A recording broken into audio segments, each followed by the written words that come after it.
ခါနာတဲ့သူတွေပါလိုက်ပါကစားလို့ရမယ် one bite လေ့ကျင့်ခန်း၃မျိုးမင်္ဂလာပါဒီချန်တော်ပါone bite လေ့ကျင့်ခန်းနေဆော့တဲ့ခါကျရင်ခါနာတဲ့သူတွေရှိလားဒီလေ့ကျင့်ခန်း၃မျိုးကတော့ခါနာတဲ့သူတွေပါလိုက်ပါကစားလို့ရမယ် one bite လေ့ကျင့်ခန်း၃မျိုးဖြစ်ပါတယ်ဇာနီးပုံစံလေးတွေကိုရှင်းပြပေးမယ်နော်ဓမ္မကစားနည်းလေးကတော့ခန္ဓာကိုယ်ကို၄ဘက်ထောက်အနေထားကိုထိန်းထားပေးမယ်ဒီအနေထားကနေကိုယ့်ရဲ့ခါရိုးကိုငြိမ်နေအောင်ထိန်းမယ်စန့်ကျင်ဘက်လက်နဲ့စန့်ကျင်ဘက်ခြေထောက်ကိုစန့်ထုတ်ပေးရမှာဖြစ်ပါတယ်ပြီးရင်ပြန်ချမယ်နောက်တစ်ဖက်စန့်ကျင်ဘက်လက်နဲ့စန့်ကျင်ဘက်ခြေထောက်ကိုစန့်ထုတ်ပေးရမယ်ဒီကစားနည်းလေးကိုအကြိမ်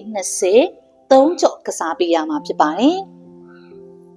ဒုတိယကစားနည်းလေးကကြတော့ခန္ဓာကိုယ်ကိုပလက်အနေထားနဲ့နေပေးမယ်လက်ကောခြေထောက်ကို90ဒီဂရီဖြစ်အောင်ထောင်ထားပေးမယ်ဒီအနေထားကနေone bite ကလေးကိုတောင့်ပြီးတော့ဆန့်ကျင်ဘက်လက်နဲ့ဆန့်ကျင်ဘက်ခြေထောက်ကိုဆန့်ထုတ်ပေးရမှာဖြစ်ပါတယ်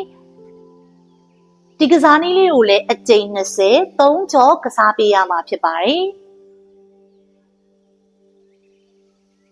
နောက်ကစားနည်းလေးကတော့နှယံကိုအသုံးပြုပြီးတော့ပလန့်ထောက်ရမယ့်ကစားနည်းလေးဖြစ်ပါတယ်။ဦးဆုံးလက်နှစ်ဖက်ကိုနှယံမှာထောက်ထားပေးမယ်။ခြေထောက်ကလေးကိုအနောက်ကိုအနည်းငယ်ဆန့်ထုတ်ထားပြီးသွားပြီဆိုရင် one bite ကိုတောင့်ပြီးတော့ပလန့်ထောက်တဲ့အနေထားတိုင်းလေးနေပေးရမှာဖြစ်ပါတယ်။ဒါလေးကိုဆော့တဲ့ခါကျရင်ခါးရီကိုကော့ထားပါနဲ့နော် one bite လေးကိုတောင့်ပြီးတော့ဖြောင်းနေဖြစ်အောင်နေပေးပါ။ဒီပုံစံလေးကိုစက္ကန့်30လောက်ငြိမ်ထားပေးရမှာဖြစ်ပါတယ်။စက္ကန့်30 3ကြော့ကစားပေးလို့ရပါတယ်။အခုဝေမျှသွားတဲ့လေ့ကျင့်ခန်း၃မျိုးကတော့ခါနာတဲ့သူတွေပါလိုက်ပါကစားလို့ရမယ် one bite လေ့ကျင့်ခန်း၃မျိုးဖြစ်ပါတယ်ဗီဒီယိုလေးကပြုံမီတို့အတွက်အကျိုးရှိမယ်လို့မျှော်လင့်ပါတယ်နောက်ထပ်လည်းပြုံမီတို့အတွက်အကျိုးရှိစေမယ်လေ့ကျင့်ခန်းနေနဲ့ဗဟုသုတတွေကိုဝေမျှပေးသွားပါအောင်မယ်ဗီဒီယိုလေးကိုဆုံးထိအောင်ကြည့်ပေးလို့ကျေးဇူးများကြီးတင်ပါတယ်ဒီချန်နယ်ဖြစ်ပါတယ်